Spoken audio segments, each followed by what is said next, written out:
ओम शांति। 1 अप्रैल 2025। बाबा के महावाक्य।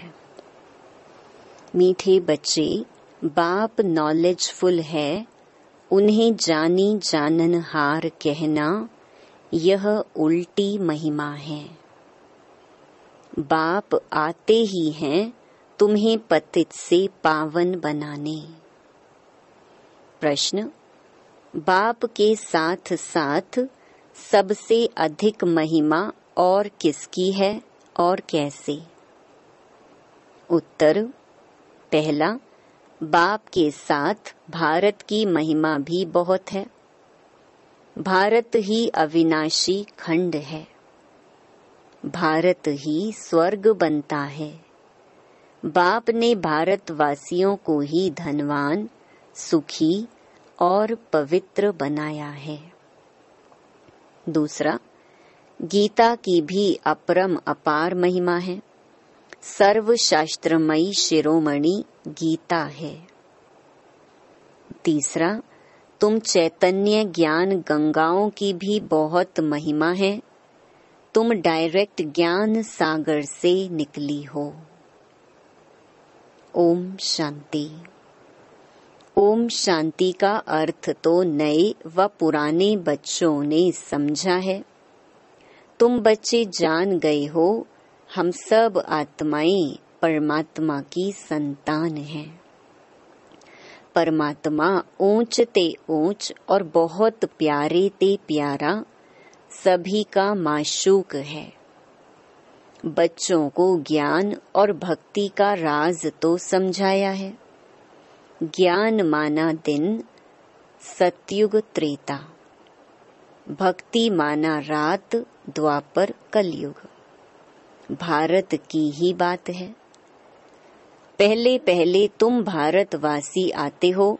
84 का चक्कर भी तुम भारतवासियों के लिए है। भारत ही अविनाशी खंड है। भारत खंड ही स्वर्ग बनता है और कोई खंड स्वर्ग नहीं बनता। बच्चों को समझाया गया है, नई दुनिया सतयुग में भारत ही होता है। भारत ही स्वर्ग कहलाता है। भारतवासी ही फिर 84 जन्म लेते हैं, नरकवासी बनते हैं। वही फिर स्वर्गवासी बनेंगे। इस समय सभी नरकवासी हैं, फिर भी और सभी खंड विनाश हो, बाकी भारत रहेगा। भारत खंड की महिमा अपरम अपार है। भारत में ही बाप आकर तुमको राजयोग सिखलाते हैं। यह गीता का पुरुषोत्तम संगम युग है। भारत ही फिर पुरुषोत्तम बनने का है। अभी वह आदि सनातन देवी देवता धर्म भी नहीं है, राज्य भी नहीं है, तो वह युग भी नहीं है। तुम बच्चे जानते हो, वर्ल्ड ऑलमाइटी अथॉरिटी एक भगवान को ही कहा जाता है। भारतवासी यह बहुत भूल करते हैं। जो कहते हैं वह अंतर्यामी है। सभी के अंदर को वह जानते हैं। बाप कहते हैं, मैं कोई के भी अंदर को नहीं जानता हूँ। मेरा तो काम ही है पतितों को पावन बनाना।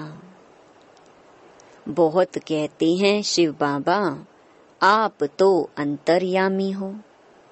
बाबा कहते हैं, मैं हूँ नहीं, मैं किसके भी दिल को नहीं जानता हूँ।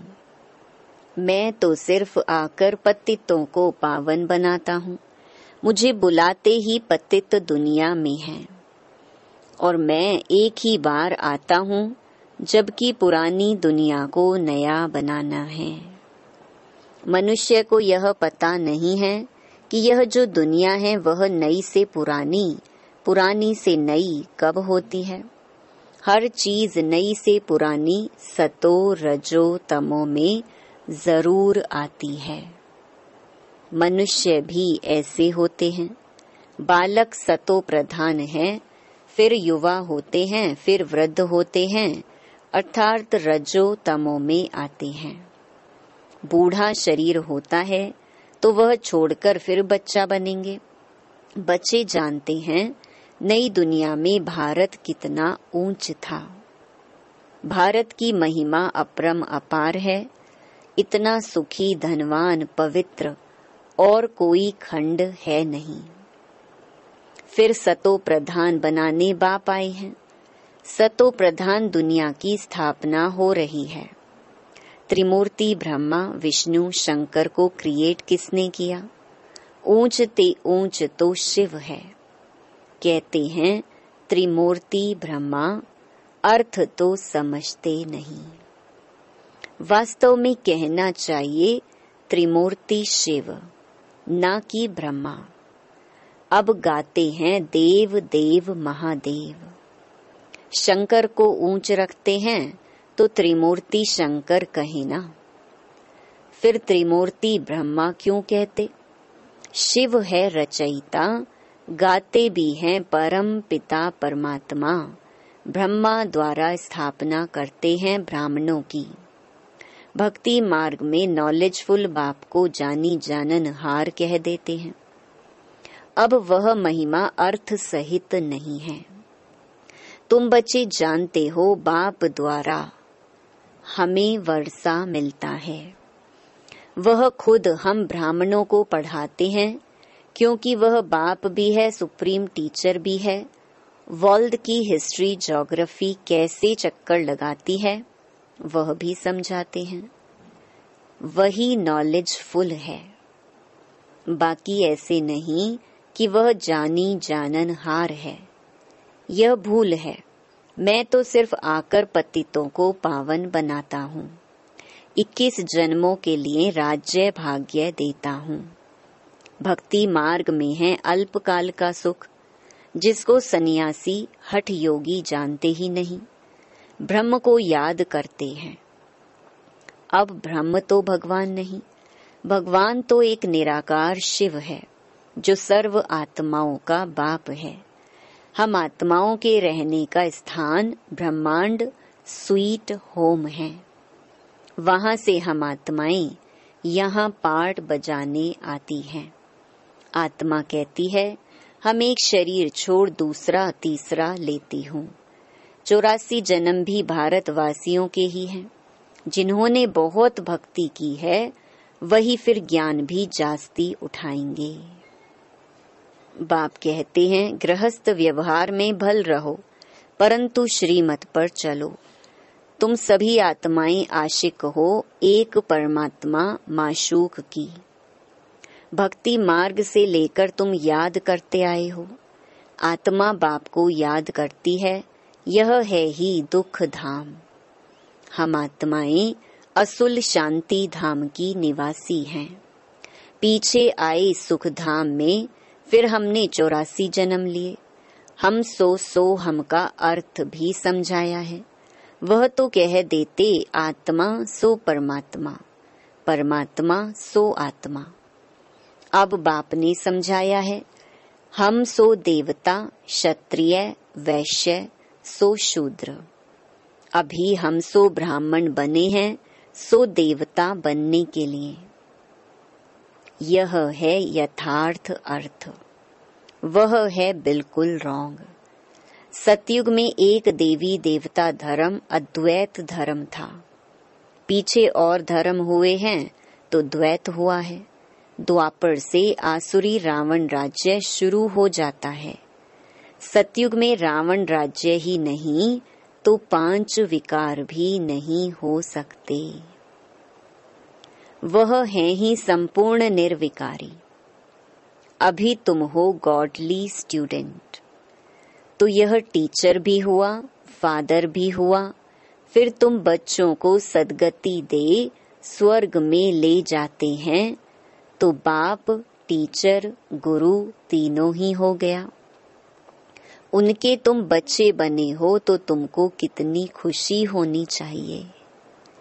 मनुष्य तो कुछ भी नहीं जानते, रावण राज्य है ना। हर वर्ष रावण को जलाते आते हैं, परंतु रावण है कौन यह नहीं जानते। तुम बच्चे जानते हो यह रावण भारत का सबसे बड़ा दुश्मन है। यह नॉलेज तुम बच्चों को ही नॉलेजफुल बाप से मिलती है। वह बाप ही ज्ञान का सागर, आनंद का सागर है। ज्ञान सागर से तुम बादल भरकर फिर जाई वर्षा बरसाते हो। ज्ञान गंगाएं तुम हो, तुम्हारी ही महिमा है। बाप कहते हैं मैं तुमको अभी पावन बनाने आया हूँ। यह एक जन्म पवित्र बनो, मुझे याद करो तो तुम तमो प्रधान से सतो प्रधान बन जाएंगे। मैं ही पतित पावन हूँ। जितना हो सके याद को बढ़ाओ। मुख से शिव बाबा कहना भी नहीं है।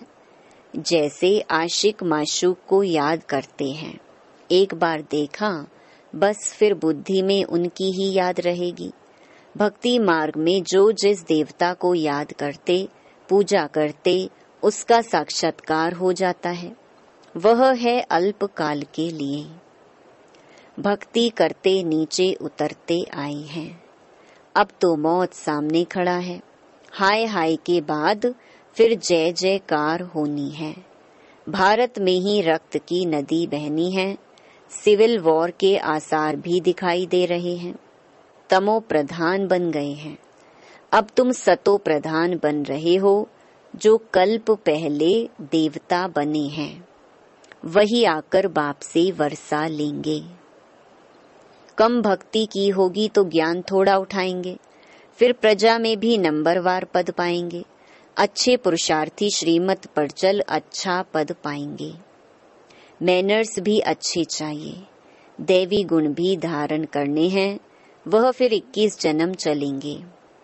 अभी हैं सबके आसुरी गुण। आसुरी दुनिया पतित दुनिया है ना। तुम बच्चों को वर्ल्ड की हिस्ट्री, ज्योग्राफी भी समझाई गई है। इस समय बाप कहते हैं याद करने की मेहनत करो तो तुम सच्चा सोना बन जाएंगे। सतयुग है गोल्डन एज, सच्चा सोना। फिर त्रेता में चांदी की अलॉय पड़ती है। कला कम होती जाती है। अभी तो कोई कला नहीं है।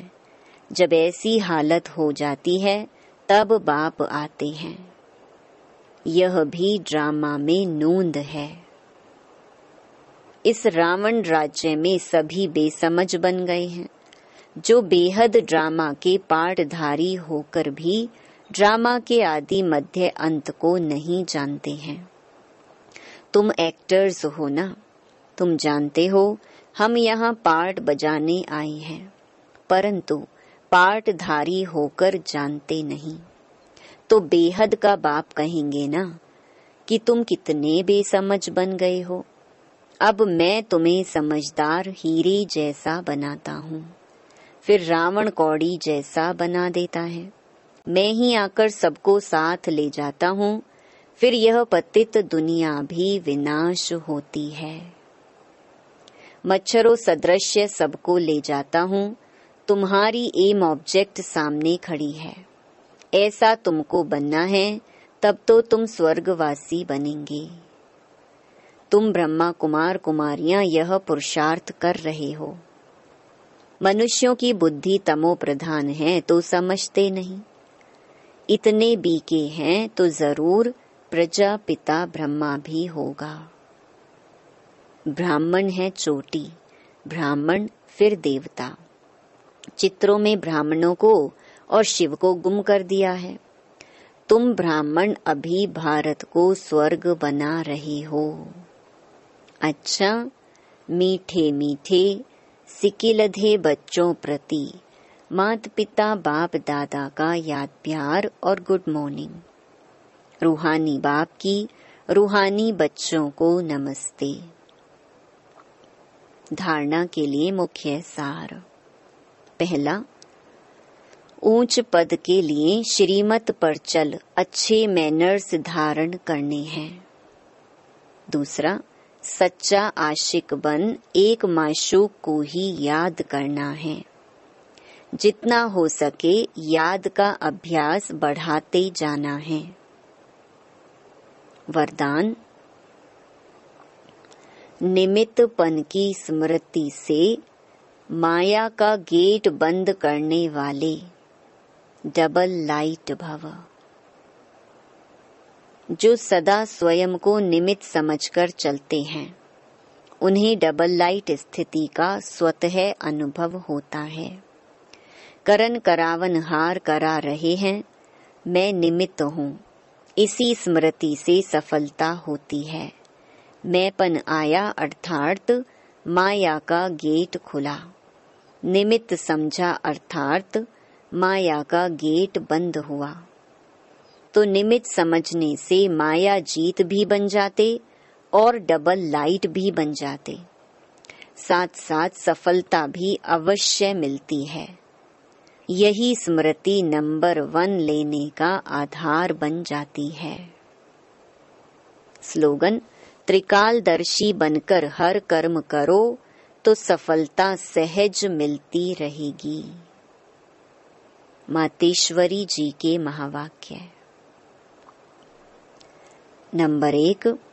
मनुष्य आत्मा अपनी पूरी कमाई अनुसार भविष्य प्रारब्ध भोगता है। देखो, बहुत मनुष्य ऐसे समझते हैं हमारे पूर्व जन्मों की अच्छी कमाई से अभी यह ज्ञान प्राप्त हुआ है, परंतु ऐसी बात है ही नहीं।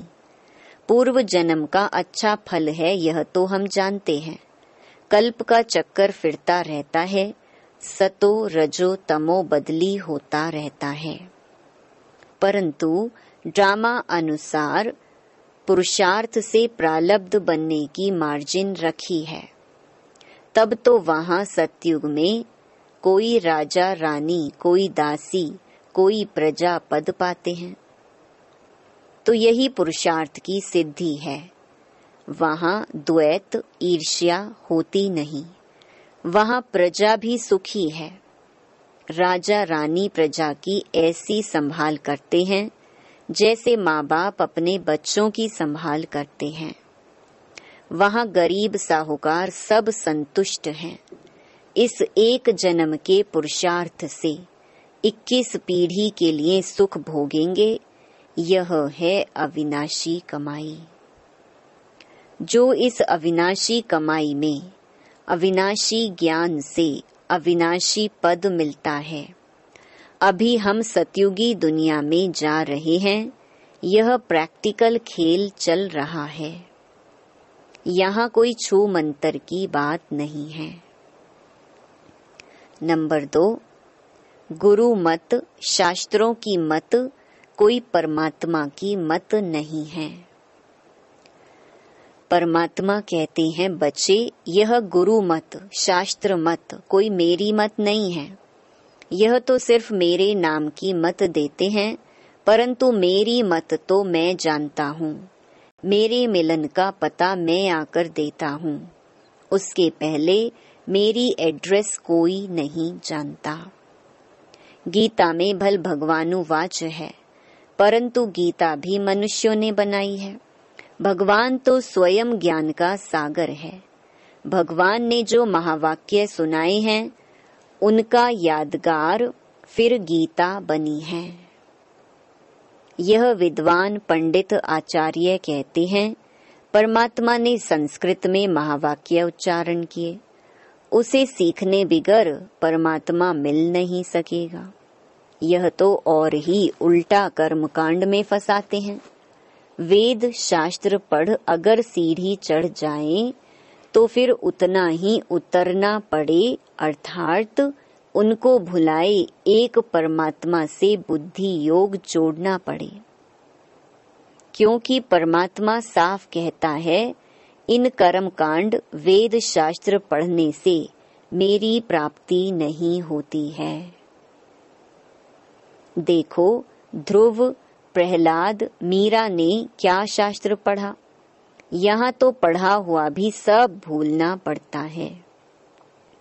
जैसे अर्जुन ने पढ़ा था तो उनको भी भूलना पड़ा। भगवान के साफ महावाक्य हैं, श्वासों श्वास मुझे याद करो, इसमें कुछ भी करने की जरूरत नहीं है। जब तक यह ज्ञान नहीं है तो भक्ति मार्ग चलता है, परंतु ज्ञान का दीपक जग जाता है तो कर्म कांड छूट जाते हैं। क्योंकि कर्म कांड करते करते अगर शरीर छूट जावे तो फायदा क्या मिला? प्रारब्ध तो बनी नहीं, कर्म बंधन के हिसाब किताब से तो मुक्ति मिली नहीं। लोग तो समझते हैं झूठ ना बोलना, चोरी ना करना, किसी को दुख ना देना, यह अच्छा कर्म है। परंतु यहाँ तो सदा काल के लिए कर्मों की बंधाएमानी से छूटना है और विकर्मों की जड़ को निकालना है। हम तो अब चाहते हैं ऐसा बीज डालें जिससे अच्छे कर्मों का झाड़ निकले। इसलिए मनुष्य जीवन के कार्य को जान श्रेष्ठ कर्म करना है। अच्छा, ओम शांति। अव्यक्त इशारे। कंबाइंड रूप की स्मृति से सदा विजयी बनो। शिव शक्ति का अर्थ ही है कंबाइंड। बाप और आप दोनों को मिलाकर कहते हैं शिव शक्ति। तो जो कंबाइंड है उसे कोई अलग नहीं कर सकता। यही याद रखो कि हम कंबाइंड रहने के अधिकारी बन गए। पहले ढूंढने वाले थे और अभी साथ रहने वाले हैं। यह नशा सदा रहे। अच्छा, ओम शांति।